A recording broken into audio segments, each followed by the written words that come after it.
വചനം പഠിപ്പിക്കുകയാണ്, അനീതി വിതയ്ക്കുന്നവൻ അനർത്ഥം കൊയ്യും. പാപം ഒരു വിത്താണ്.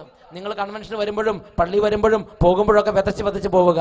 വീട്ടിൽ ചെല്ലുമ്പോൾ അനർത്ഥങ്ങളായി അവിടെ വിളഞ്ഞിട്ടുണ്ടാവും.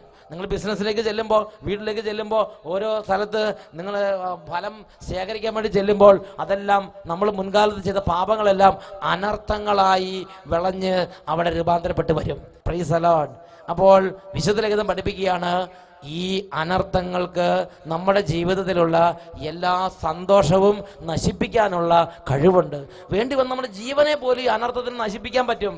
അതാണ് സഭാപ്രസംഗന്റെ പുസ്തകം 10-ാം അധ്യായം 8-ാം വാക്യം. സഭാപ്രസംഗൻ 10:8 പഠിപ്പിക്കുന്നത് എങ്ങനെയാണ്? ചുമര് പൊളിക്കുന്നവൻ ചുമരന്റെ ഉള്ളിൽ നിന്ന് വരുന്ന സർപ്പത്തിന് ദംശനമേറ്റ് മരിക്കും. കുഴി കുഴിക്കുന്നവൻ കുഴിയിൽ വീണ് ചാകും.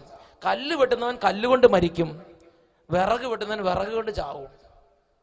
എന്താ ഇതിന്റെ അർത്ഥം? ചുമര് പൊളിക്കുന്നവൻ ചുമരന്റെ ഉള്ളിൽ നിന്ന് വരുന്ന സർപ്പത്തിന്റെ കടിയേറ്റ് മരിക്കും.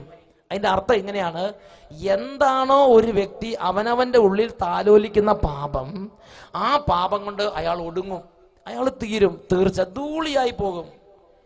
നമ്മൾ ഒരുപക്ഷെ നമ്മൾ വീട്ടുകാരെ, മാതാപിതാക്കന്മാരെ പേടിച്ചിട്ടോ, വികാരിച്ചനെ പേടിച്ചിട്ടോ, നാട്ടുകാരെ പേടിച്ചിട്ടോ, ഗവൺമെന്റിനെ പേടിച്ചിട്ടോ പാപം ചെയ്യാതിരുന്ന കാര്യമില്ല.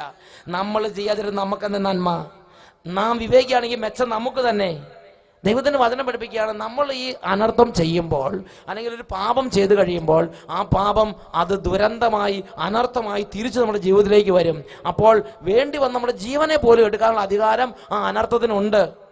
അതിന്റെ വേറൊരു ഉദാഹരണമാണ് ജ്ഞാനത്തിന്റെ പുസ്തകം 1-ാം അധ്യായം 12-ാം വാക്യം.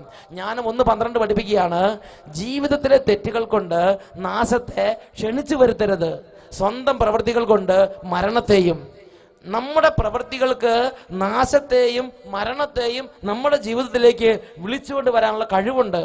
ജീവിതത്തിലെ തെറ്റുകൾ കൊണ്ട് നീ നാശത്തെ ക്ഷണിച്ചു വരുത്തരുത്, സ്വന്തം പ്രവൃത്തികൾ കൊണ്ട് മരണത്തെയും.